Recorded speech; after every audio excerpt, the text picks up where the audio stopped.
Hi, good morning. പുതിയ പുതിയ വിശേഷങ്ങൾക്കായി എല്ലാ പേർക്കും സ്വാഗതം. അങ്ങനെ നന്ദൻ്റെ ജീവിതം എന്ന് പറയുന്നത് ഒരു ഞാണിമേൽ തൂങ്ങുന്ന തുലാസ് പോലെ ആകുകയാണ്. പക്ഷെ പേടിക്കേണ്ട, ദേവിക ഇനി നന്ദൻ്റെ കൂടെ തന്നെയുണ്ട്. അതുകൊണ്ട് നന്ദന് പേടിക്കാനൊന്നുമില്ല.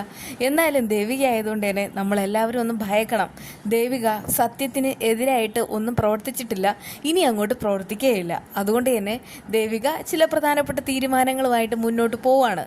ഇതിനിടയ്ക്ക് പ്രഭാവതിക്ക് ഭയങ്കരമായിട്ട് ഉൾവിളി ഉണ്ടായിട്ട് ഇസബെല്ലയും കെവിനെയും കാണാനായിട്ട് വരുന്നു. എന്നിട്ട് പറയുന്നുണ്ട്, ചില പ്രധാനപ്പെട്ട കാര്യങ്ങൾ എനിക്ക് പറയാനുണ്ട്. അതായത് ദേവികയും സിദ്ധുവും കാര്യങ്ങളെല്ലാം അറിഞ്ഞിട്ടുണ്ട്. നന്ദൻ തന്നെ അവരോട് എല്ലാ കാര്യങ്ങളും തുറന്നു പറഞ്ഞു. ഋഷിയുടെ കൊലപാതകം പറഞ്ഞു കഴിഞ്ഞു. അത് കേട്ടിട്ട് ഇസബെല്ലയ്ക്ക് ഭയങ്കരമായിട്ട് ഷോക്കാവാണ്. അവൾ ചോദിക്കുകയാണ്, എന്ത് അസംബന്ധമായി ഈ പറയുന്നത്? ആൻറ്റിയോട് ഞാൻ പറഞ്ഞതാണ് ഇക്കാര്യം ഒരിക്കലും മറ്റാരും അറിയരുതെന്ന്. ദേവിക അറിഞ്ഞാൽ പിന്നെ അത് നന്ദൻ്റെ നിലനിൽപ്പിന് തന്നെ പ്രശ്നമാണ്.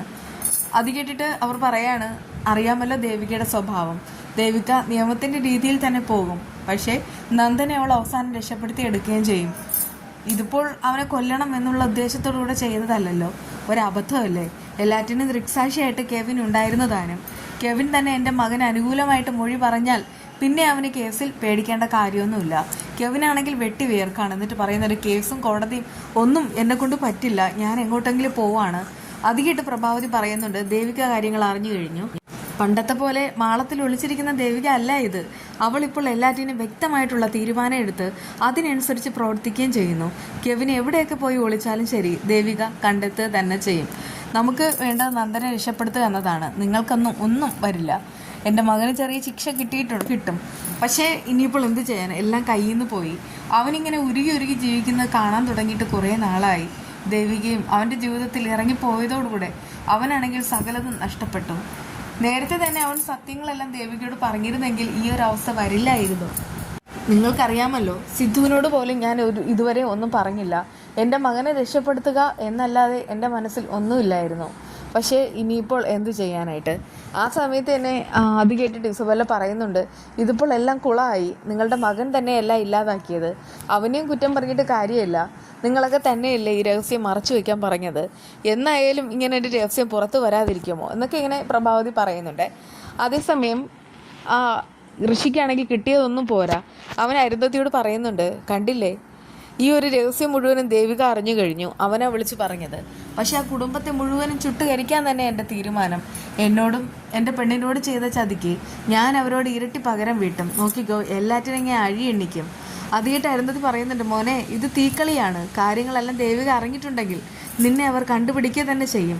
അതിനേക്കാളും നമ്മൾ തന്നെ എല്ലാം പറയുന്നതാണ്. ആ സമയത്ത് ഋഷി പറയുന്നുണ്ട്, അമ്മയ്ക്ക് അമ്മയുടെ വഴി, എനിക്ക് എൻ്റെ വഴി. എന്താ വേണ്ടതെന്ന് എനിക്കറിയാം.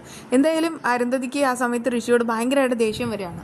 എന്നിട്ട് പറയുന്നുണ്ട്, നീ ഇങ്ങനെ തുടങ്ങിയാൽ എനിക്ക് നിന്നെ നഷ്ടമാവും. എനിക്ക് നിന്നെ നഷ്ടമാവാതിരിക്കണമെങ്കിൽ ഞാൻ നിന്നെ കാര്യങ്ങളെല്ലാം തുറന്നു പറഞ്ഞിരിക്കും. അത് കേട്ടിട്ട് ഋഷിക്ക് ഭയങ്കരമായിട്ട് ഷോക്കായിട്ട് മാറുകയാണ്. എന്നാൽ ദേവികയും സിദ്ധാർത്ഥനും ഇതിനെപ്പറ്റി നന്നായിട്ട് തന്നെ ഒന്ന് സംസാരിക്കുന്നുണ്ട്. ദേവികയുടെ അതേ മൈൻഡുള്ള ആളാണ് സിദ്ധാർത്ഥൻ.